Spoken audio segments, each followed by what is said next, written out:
তোকারি কাজের মানুষকে এই ওই বলা, এগুলো শুধু ভাষা না, অহংকারের সিগন্যাল। সূরা হুজুরাতের 11তম আয়াত অনুযায়ী কাউকে উপহাস বা তুচ্ছ করতে কেন নিষেধ করা হয়েছে? আল্লাহর দেয়া সবচেয়ে মূল কারণ কি? চলুন আমরা অপশনগুলো দেখি।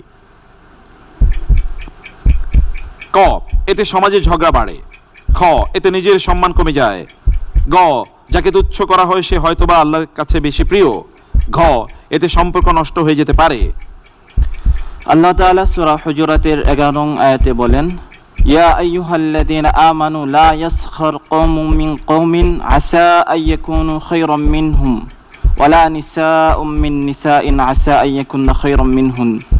অর্থাৎ, হে মুমিন পুরুষেরা, তোমরা একে অপরকে তুচ্ছ করো না। হতে পারে যাকে তুচ্ছ করা হচ্ছে সে আল্লাহ তাআলার নিকট যে তুচ্ছ করছে তার চেয়ে প্রিয়। মুমিন কোনো নারীও যেন একজন আরেকজনকে উপহাস না করে, কারণ যাকে উপহাস করা হচ্ছে সে হতে পারে উপহাসকারিনীর চেয়ে আল্লাহর নিকট প্রিয়। এই আয়াতের উপর ভিত্তি করে আমি অপশন হিসেবে বেছে নিচ্ছি অপশন গ, যাকে তুচ্ছ করা হচ্ছে সে হয়তো আল্লাহর বেশি প্রিয়। সে হয়তোবা আল্লাহর বেশি প্রিয়।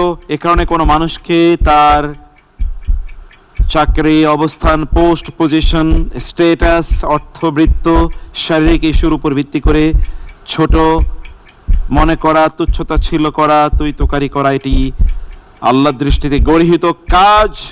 আপনি যা বলেছেন একেবারে রাইট আনসার। আলহামদুলিল্লাহ। আলহামদুলিল্লাহ, আলহামদুলিল্লাহ।